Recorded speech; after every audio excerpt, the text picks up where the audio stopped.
जय श्री राधे कृष्णा मित्रों, द्वारका में एक गरीब ग्वाला वृजेश रहता था। वह बाल्यकाल से ही श्री कृष्ण का परम भक्त था। उसके पास अधिक धन नहीं था, लेकिन उसका हृदय श्री कृष्ण के प्रेम से भरा हुआ था। वह रोज नदी के किनारे बैठकर बांसुरी बजाता और कृष्ण के प्रेम में डूब जाता। गांव के लोग उसे कहते, कृष्ण से प्रेम करने से पेट नहीं भरता, कुछ काम क्यों नहीं करता? वृजेश हंसकर कहता, मेरा काम श्री कृष्ण से प्रेम करना है, बाकी सब उनकी इच्छा। एक दिन श्री कृष्ण ने उसकी परीक्षा लेने का निश्चय किया। एक दिन एक धनी व्यापारी उसके पास आया। उसने वृजेश को एक स्वर्ण मुद्राओं की थैली दी और कहा, यह लो, तुम्हारी गरीबी दूर हो जाएगी, लेकिन इसके बदले तुम्हें कृष्ण की बांसुरी बजानी छोड़नी होगी। वृजेश मुस्कुराया। क्या तुमने कभी देखा है कि मछली पानी के बिना जीवित रह सकती है? श्री कृष्ण की बांसुरी मेरी आत्मा है, इसे छोड़ दूं तो जीवित कैसे रहूंगा? व्यापारी ने आश्चर्य से देखा, कोई इतना निर्धन होकर भी धन को ठुकरा सकता है। श्री कृष्ण ने दूर से देखा और मुस्कुराए। यह पहली परीक्षा पार कर गया। मित्रों, एक दिन वृजेश एक मंदिर में भजन गा रहा था। वहां का पुजारी आया और बोला, तू गरीब है, लेकिन अगर तू मेरी सेवा करेगा तो मैं तुझे अच्छे वस्त्र और भोजन दूंगा। बस तुझे कृष्ण के नाम का कीर्तन छोड़ना होगा। वृजेश हंस पड़ा। हे स्वामी, जो संसार का पालनहार है, क्या मैं उसे छोड़ दूंगा? पुजारी क्रोधित हुआ। तू हमेशा निर्धन ही रहेगा। वृजेश शांत रहा और बोला, अगर निर्धन होकर भी श्री कृष्ण का प्रेम मेरे पास है तो मैं सबसे धनवान हूं। श्री कृष्ण ने फिर से मुस्कुराते हुए देखा। यह दूसरी परीक्षा भी पार कर गया। मित्रों, एक दिन वृजेश बीमार पड़ गया। उसके पास दवा के लिए पैसे नहीं थे। गांव के लोग बोले, अब देख, तेरा कृष्ण तुझे बचाने क्यों नहीं आता? वृजेश ने धीमे स्वर में कहा, कृष्ण कभी नहीं छोड़ते, वह बस परख रहे हैं कि मेरा प्रेम कितना अडिग है। तभी एक साधु वहां आया और उसने वृजेश के सिर पर हाथ रखा। उसने प्रसाद दिया और कहा, भक्त, तेरा प्रेम अमर है। जो अपने प्रेम को हर परिस्थिति में अडिग रखता है, वह सच्चा प्रेमी है। वृजेश ने आंखें बंद की। जब खोलीं तो सामने स्वयं श्री कृष्ण खड़े थे। नीलवर्ण पीतांबर धारण किए, मोर मुकुट लगाए श्री कृष्ण मंद मंद मुस्कुरा रहे थे। वृजेश, तूने हर परीक्षा पार कर ली। तूने सिखा दिया कि प्रेम किसी शर्त पर आधारित नहीं होता। प्रेम त्याग है, सहन शक्ति है और संपूर्ण समर्पण है। वृजेश की आंखों से प्रेम के आंसू बहने लगे। हे नंदलाल, मैं आपका ही था, हूं और रहूंगा। श्री कृष्ण ने अपना कर कमल वृजेश के मस्तक पर रखा और कहा, अब तेरा प्रेम सदा के लिए अमर हो गया। उस दिन से वृजेश को कोई चिंता नहीं रही। वह सदा श्री कृष्ण के प्रेम में मग्न होकर जीवन व्यतीत करने लगा। सच्चा प्रेम वह है जो किसी भी परिस्थिति में डगमगाए नहीं। जो प्रेम करता है उसे परीक्षाएं भी देनी पड़ती हैं, लेकिन जब प्रेम अडिग रहता है तो स्वयं श्री कृष्ण उसके समीप आ जाते हैं। मित्रों, श्री कृष्ण के रहस्य, चेतना, समय और आत्मा का गूढ़ संदेश। श्री कृष्ण केवल एक ऐतिहासिक या धार्मिक व्यक्तित्व नहीं है, वे चेतना की एक दिव्य अवस्था है। एक ऐसा रहस्य जिसे समझने के लिए केवल तर्क नहीं, बल्कि एक गहरी अंतर्दृष्टि चाहिए।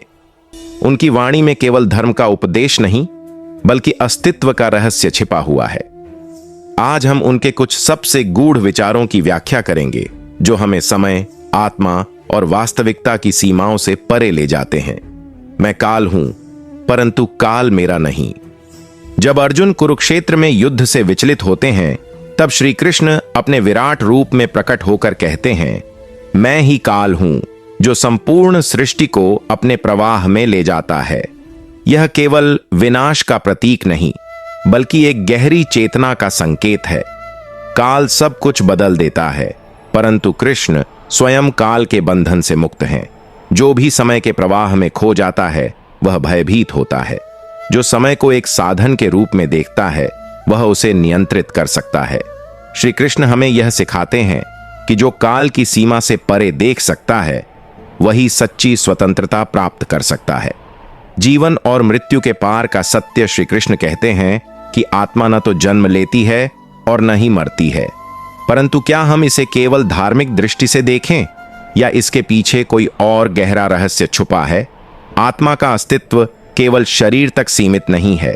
मृत्यु केवल एक रूपांतरण है, लेकिन वास्तविक मैं अजेय और शाश्वत है। यदि हम मृत्यु से मुक्त हो जाएं, तो हम जीवन को एक अलग ही दृष्टिकोण से देख सकते हैं। कृष्ण हमें यह सिखाते हैं कि जो मृत्यु के भय से मुक्त हो जाता है, वही वास्तव में जीना शुरू करता है। श्री कृष्ण कहते हैं, सीमाओं का त्याग ही पूर्णता है। धर्म यहां केवल कर्तव्यों या रीति रिवाजों तक सीमित नहीं है, बल्कि हर वह चीज है जो हमें बांधती है। मोह, अहंकार, भय। शरण में आना का अर्थ आत्मसमर्पण नहीं, बल्कि अपनी सीमाओं से परे जाना है। जब हम हर बनावट को छोड़ देते हैं, तब हम अपने असली स्वरूप को जान पाते हैं। श्री कृष्ण हमें यह सिखाते हैं कि सत्य केवल बंधनों से मुक्त होकर ही प्राप्त किया जा सकता है। मित्रों, श्री कृष्ण कहते हैं, सत्य सबके लिए प्रत्यक्ष नहीं है। श्री कृष्ण कहते हैं कि वे सबके लिए प्रत्यक्ष नहीं होते, क्योंकि योग माया ने उन्हें ढक रखा है। सत्य को वही देख सकता है जिसकी दृष्टि निर्मल हो। हमारी इंद्रियां और मन भौतिकता में उलझे रहते हैं, इसीलिए हम सत्य को नहीं देख पाते। जब तक हम अपनी धारणाओं और भ्रमों से बाहर नहीं आते, तब तक हम कृष्ण को पहचान नहीं सकते। यह बताता है कि सच्चा ज्ञान केवल पढ़ने से नहीं, बल्कि अनुभव से प्राप्त होता है। अक्सर इसे केवल अवतारों से जोड़ा जाता है, लेकिन इसका एक और गहरा अर्थ है। धर्म यहां केवल पूजा पद्धति नहीं, बल्कि संतुलन का प्रतीक है। जब भी जीवन में संतुलन बिगड़ता है, मन में, समाज में या सृष्टि में, तब परिवर्तन की शक्ति स्वयं प्रकट होती है। यह शक्ति हर युग में, हर स्थिति में और यहां तक कि हर व्यक्ति के भीतर भी जन्म लेती है।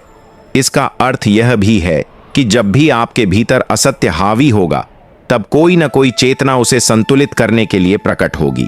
वाराणसी के पास एक छोटा सा गांव था, जहां एक निर्धन लेकिन परम भक्त नामदेव रहता था। नामदेव का जीवन अत्यंत सरल था। हर सुबह श्री कृष्ण की पूजा करता, भजन गाता और दिन भर गांव में घूमकर हर किसी को श्री कृष्ण के प्रेम की बातें बताता। लेकिन नामदेव के पास धन नहीं था। लोग उसे ताने देते, क्या भजन करने से पेट भरता है? श्री कृष्ण तेरी देखभाल क्यों नहीं करते? नामदेव बस मुस्कुरा देता और कहता, कृष्ण जो करते हैं वही मेरे लिए सबसे अच्छा है। श्री कृष्ण अपने भक्त की भक्ति को परखना चाहते थे। उन्होंने नामदेव की परीक्षा लेने का निश्चय किया।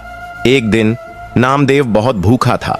उसने 2 दिन से कुछ नहीं खाया था, लेकिन फिर भी उसका विश्वास अडिग था। हे कृष्ण, आज कुछ मिलेगा तो तुम्हारी कृपा से मिलेगा।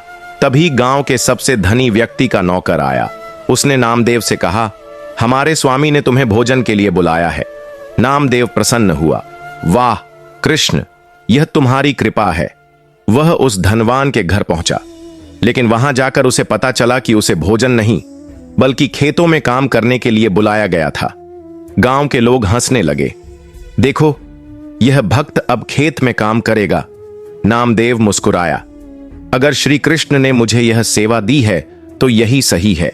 उसने मेहनत से खेत में काम किया। काम खत्म होने के बाद स्वामी ने उसे खाना दिया। नामदेव ने मन ही मन कहा, हे कृष्ण, जब मैं भूखा था तब तुमने मेरी परीक्षा ली, और जब मैं धैर्य रखता रहा तब तुमने मुझे भोजन दिया। श्री कृष्ण मंद मंद मुस्कुरा रहे थे। एक दिन गांव में एक बड़ा उत्सव था।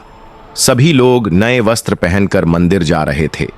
नामदेव के पास केवल एक फटा हुआ कुर्ता था, लेकिन उसने सोचा, श्री कृष्ण को क्या फर्क पड़ता है कि मैं कौन से कपड़े पहनता हूं? वे तो मेरे हृदय को देखते हैं। वह मंदिर पहुंचा, लेकिन कुछ लोगों ने उसे फटे कपड़ों में देखकर मंदिर में प्रवेश से रोक दिया। ऐसे मैले कपड़ों में तू मंदिर आएगा? जा, पहले अच्छे कपड़े पहनकर आ। नामदेव को बुरा तो लगा, लेकिन उसने कोई उत्तर नहीं दिया। श्री कृष्ण, क्या यह भी तुम्हारी परीक्षा है? उसने मन ही मन सोचा। वह एक पेड़ के नीचे बैठकर भजन गाने लगा। धीरे धीरे लोग इकट्ठा होने लगे। उसके भजन इतने मधुर थे कि जिसने सुना वही भाव विभोर हो गया। तभी मंदिर के पुजारी बाहर आए। उन्होंने देखा कि पूरा गांव नामदेव के भजन सुन रहा है। पुजारी ने नम्रता से कहा, नामदेव, हमें क्षमा करो। हम तो बाहरी वस्त्रों को देखकर तुम्हें परख रहे थे, लेकिन वास्तव में तुम तो साक्षात श्री कृष्ण के प्रेम में लीन हो। नामदेव ने सिर झुकाया। मुझे कुछ नहीं चाहिए, बस श्री कृष्ण का प्रेम चाहिए। श्री कृष्ण मुस्कुरा रहे थे। नामदेव, तूने फिर मेरी परीक्षा पार कर ली। अब नामदेव की भक्ति पूरे गांव में प्रसिद्ध हो गई थी।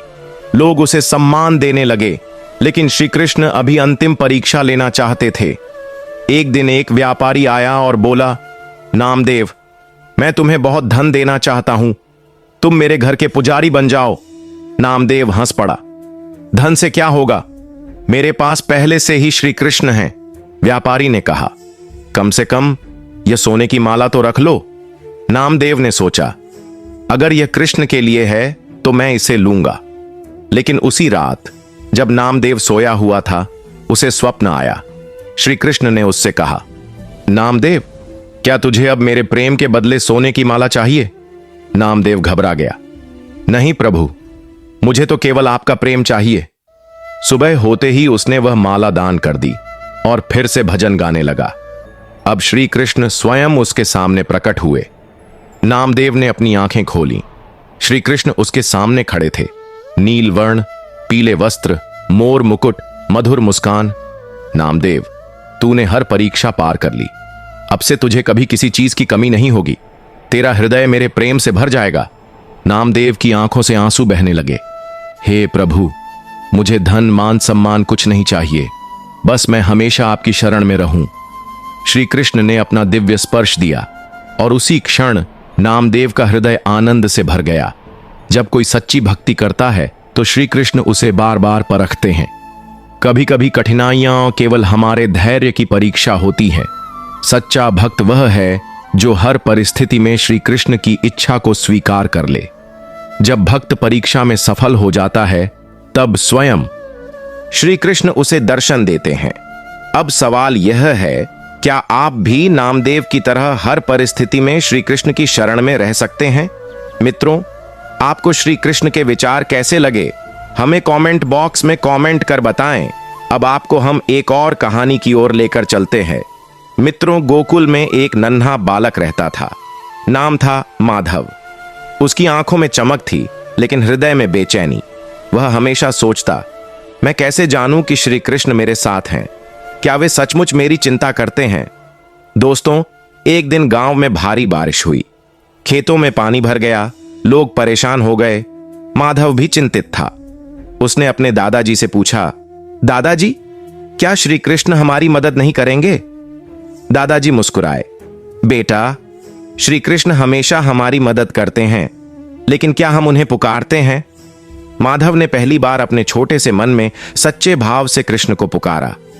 हे कृष्ण, अब सब तुम्हारे भरोसे है। बारिश कुछ ही देर में हल्की होने लगी। माधव की आंखों में आश्चर्य था, लेकिन मन में अभी भी संदेह था। कुछ महीनों बाद माधव के घर एक बहुत बड़ा नुकसान हुआ। खेत की सारी फसल खराब हो गई। गांव के बड़े बुजुर्ग भी चिंता में थे। माधव बहुत परेशान हुआ। उसने मंदिर जाकर श्री कृष्ण से पूछा, मैंने तो तुम्हारी शरण ली थी, फिर भी यह संकट क्यों आया? मंदिर के पुजारी मुस्कुराए और बोले, बेटा, क्या तुम अपनी मां से प्यार इसलिए करते हो क्योंकि वे तुम्हें मिठाई देती हैं, या इसलिए क्योंकि वे तुम्हारी मां हैं? माधव चुप हो गया। उसे समझ आ गया कि प्रेम का अर्थ केवल सुख पाना नहीं, बल्कि पूर्ण समर्पण है। उसने श्री कृष्ण से कहा, हे कृष्ण, अब कुछ भी हो, मैं हमेशा तुम्हारा ही रहूंगा। समय बीता। माधव बड़ा हो गया। उसने श्री कृष्ण के नाम का जप करना शुरू कर दिया। जब कोई दुख आता, वह केवल यही कहता, यह श्री कृष्ण की लीला है, मैं इसे स्वीकार करता हूं। अब न तो उसे हारने का डर था, न ही खोने का दुहक। वह बस हर पल श्री कृष्ण को याद करता और जो भी करता उन्हें समर्पित कर देता। एक दिन गांव में एक संत आए। उन्होंने माधव को देखा और कहा, बेटा, तुम तो पहले ही श्री कृष्ण के हो चुके हो, अब वे तुम्हारे हो गए हैं। माधव की आंखों में प्रेम के आंसू थे। जो कृष्ण की शरण में आया वह मुक्त हो गया। अब माधव को कोई चिंता नहीं थी, कोई भय नहीं था। जीवन में चाहे जैसा समय आता, वह बस एक ही बात कहता, श्री कृष्ण, जो कुछ भी है वह तुम्हारा है, मैं भी तुम्हारा हूं। और सचमुच जो कृष्ण की शरण में आ गया वह मुक्त हो गया। श्री कृष्ण को प्रेम से पुकारो, वह सदा तुम्हारे साथ है। माधव अब पूरी तरह से श्री कृष्ण की शरण में आ चुका था। उसका जीवन पहले जैसा नहीं रहा। अब उसके मन में न चिंता थी, न कोई स्वार्थ। वह जो भी करता बस एक ही विचार रखता, यह मेरा नहीं, यह श्री कृष्ण का है। गांव के लोग अब उसे देखकर अचंभित होते। यह वही माधव है जो पहले हर बात पर उलझ जाता था। अब इसे कोई चिंता नहीं होती, यह हमेशा आनंद में कैसे रहता है। लेकिन श्री कृष्ण की शरणागति का असली परीक्षण अभी बाकी था। एक दिन माधव का सबसे प्रिय मित्र गोपाल गांव छोड़कर चला गया। उसने बड़े शहर में जाकर धन कमाने का निश्चय किया था। माधव, तू भी मेरे साथ चल, यहां गांव में कुछ नहीं रखा। माधव मुस्कुराया। मुझे जहां श्री कृष्ण ने रखा है वहीं मैं ठीक हूं। गोपाल ने हंसते हुए कहा, कृष्ण तुझे खिलाएंगे क्या? यहां रहकर तेरा जीवन खराब हो जाएगा। माधव ने शांत स्वर में उत्तर दिया, अगर श्री कृष्ण चाहेंगे तो मुझसे बड़े राजा भी भिखारी हो सकते हैं, और चाहेंगे तो भिखारी को राजा बना सकते हैं। मैं उनकी शरण में हूं, मुझे कहीं जाने की जरूरत नहीं। गोपाल चला गया, लेकिन माधव अपने स्थान पर अडिग रहा। समय बीता और अब गांव में एक बड़ी समस्या आ गई। सूखा पड़ गया, खेतों में पानी नहीं था, अन्न की कमी हो गई। लोग भूखे मरने लगे। गांव के कुछ लोग माधव के पास आए और बोले, तू तो कहता था कि कृष्ण तेरी देखभाल करेंगे, अब क्यों नहीं कर रहे? माधव ने उत्तर दिया, श्री कृष्ण हमारी परीक्षा ले रहे हैं। वे हमें सिखा रहे हैं कि केवल अन्न पर निर्भर मत रहो, उनका नाम ही सबसे बड़ा भोजन है। लोग हंस पड़े। नाम खाने से पेट नहीं भरता माधव। लेकिन माधव ने हार नहीं मानी। उसने गांव के लोगों को इकट्ठा किया और सभी से कहा, हम सब एक साथ बैठकर हर दिन श्री कृष्ण का भजन करें। देखना, कृष्ण हमें राह दिखाएंगे। गांव में रोज संकीर्तन होने लगा और फिर चमत्कार हुआ। कुछ ही दिनों में आसमान में बादल छा गए और गांव में झमाझम बारिश हुई। गांव के तालाब भर गए, खेतों में हरियाली लौट आई। अब गांव के लोग हैरान थे। वे माधव के पास आए और बोले, शायद तू सच कहता था, कृष्ण सचमुच हमारे साथ हैं। माधव अब पूरी तरह बदल चुका था। कोई उसे कुछ कहता तो वह मुस्कुरा देता, कोई उसे कुछ देता तो वह श्री कृष्ण को समर्पित कर देता, कोई उससे कुछ छीन लेता तो वह कहता, श्री कृष्ण ने दिया था, श्री कृष्ण ने ले लिया। एक दिन गांव में एक संत आए। उन्होंने माधव को देखा और कहा, बेटा, तेरा चेहरा अलग क्यों चमक रहा है? माधव ने हाथ जोड़कर उत्तर दिया, संत जी, अब मैं जान गया हूं कि जीवन में सुख और दुख का कोई मूल्य नहीं। अब केवल श्री कृष्ण का प्रेम ही मेरे लिए सबसे बड़ा धन है। संत मुस्कुराए और बोले, बेटा, जो इस सत्य को जान गया वह इस संसार से मुक्त हो गया। अब तेरा जीवन केवल प्रेम और सेवा के लिए है। अब माधव गांव में केवल श्री कृष्ण का प्रेम बांटने लगा। वह हर किसी को समझाता कि शरण में जो आया वह मुक्त हो गया। वह हर किसी को बताता कि नाम ही सबसे बड़ा धन है। वह हर किसी को सिखाता कि श्री कृष्ण की इच्छा में ही सबसे बड़ा आनंद छिपा है। और धीरे धीरे पूरा गांव बदल गया। लोग अब हर बात में श्री कृष्ण को याद करने लगे। एक दिन माधव मंदिर में बैठा भजन कर रहा था।